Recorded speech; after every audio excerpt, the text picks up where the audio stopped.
Une évaluation de mathématiques en sixième ne mesure pas seulement si tu connais une formule. Elle vérifie aussi si tu lis bien la consigne, si tu poses proprement tes calculs et si tu expliques ton raisonnement. Beaucoup d'erreurs viennent du stress ou d'une question lue trop vite.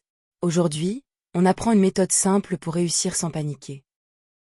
À la fin de cette leçon, tu sauras préparer une évaluation avec les bonnes priorités. Tu sauras aussi répondre à une question de calcul, de problème ou de géométrie sans oublier les étapes importantes.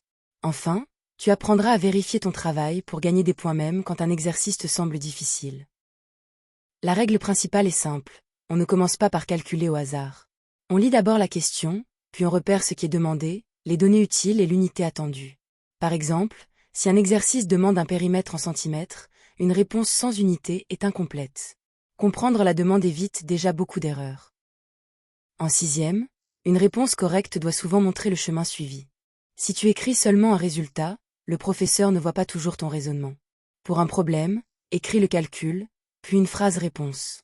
Pour une figure, code les longueurs, nomme les points et utilise la bonne unité. La clarté protège tes points. Voici une méthode en 3 temps. D'abord, tu parcours toute l'évaluation pour repérer les exercices faciles et difficiles. Ensuite, tu traites les questions en écrivant clairement les étapes, sans rester bloqué trop longtemps.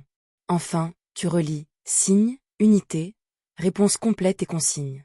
Cette dernière vérification peut changer ta note. Premier exemple. Calcul 37,5 plus 8,26. On aligne les virgules, car les dixièmes doivent être avec les dixièmes et les centièmes avec les centièmes. On peut écrire 37,50 plus 8,26. Le calcul donne 45,76. La vérification rapide est logique. 37 plus 8 fait environ 45, donc le résultat est cohérent. Deuxième exemple. Un cahier coûte 2,40 € et on en achète 3. La question demande le prix total. On calcule 2,40 multiplié par 3, ce qui donne 7,20. La phrase réponse est « Les 3 cahiers coûtent 7,20 €. Sans cette phrase, le calcul est juste, mais la réponse est moins complète. Troisième exemple.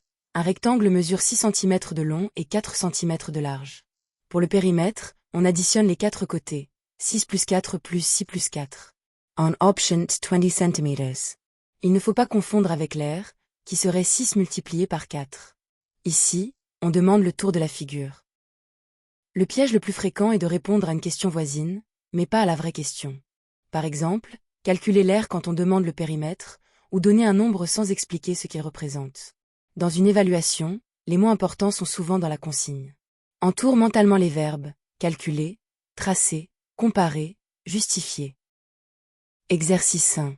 Calcule 48,7 moins 13,25, puis écris une phrase de vérification avec un ordre de grandeur. Mets la vidéo en pause et essaie. Pense à aligner les virgules et à ajouter un 0 si besoin. Ne cherche pas seulement le résultat, demande-toi aussi si ton résultat est raisonnable.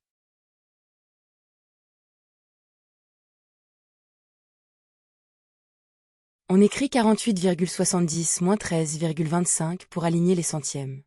La soustraction donne 35,45. Pour vérifier, on peut arrondir. 48,7 est proche de 49 et 13,25 est proche de 13.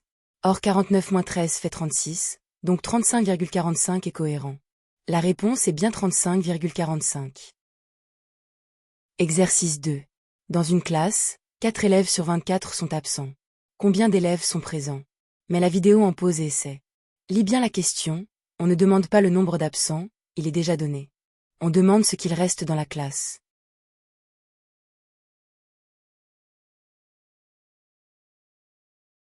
Il y a 24 élèves au total et 4 sont absents. Les élèves présents sont donc ceux qui restent, 24 moins 4 égale 20. La phrase réponse est indispensable, il y a 20 élèves présents. Ici, l'erreur possible était de répondre 4, parce qu'on a lu trop vite la consigne. Exercice 3. Trace mentalement un rectangle de longueur 8 cm et de largeur 3 cm. Calcule son périmètre. Mets la vidéo en pause et essaie. Attention, le périmètre est la longueur du contour, donc on utilise les 4 côtés. Ne confonds pas avec l'air, qui correspond à la surface.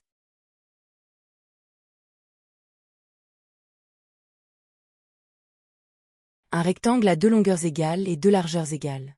Son périmètre vaut donc 8 plus 3 plus 8 plus 3. On option 22 cm. On peut aussi calculer 2 fois 8 plus 2 fois 3, ce qui donne 16 plus 6, donc 22. La réponse est, Le périmètre mesure 22 cm. À retenir. Réussir une évaluation, ce n'est pas aller le plus vite possible. C'est lire précisément, choisir la bonne méthode, rédiger les étapes et vérifier le résultat. En calcul, surveille les virgules et les signes. En problème, termine par une phrase-réponse. En géométrie, pense aux unités et au vocabulaire demandé. Pour t'entraîner encore, refais les exercices avec une feuille et un crayon, comme en vraie évaluation. Télécharge la fiche d'exercice corrigée gratuite sur math-college.fr. Plus tu t'entraînes avec méthode, plus tu arrives le jour du contrôle avec confiance et moins de stress.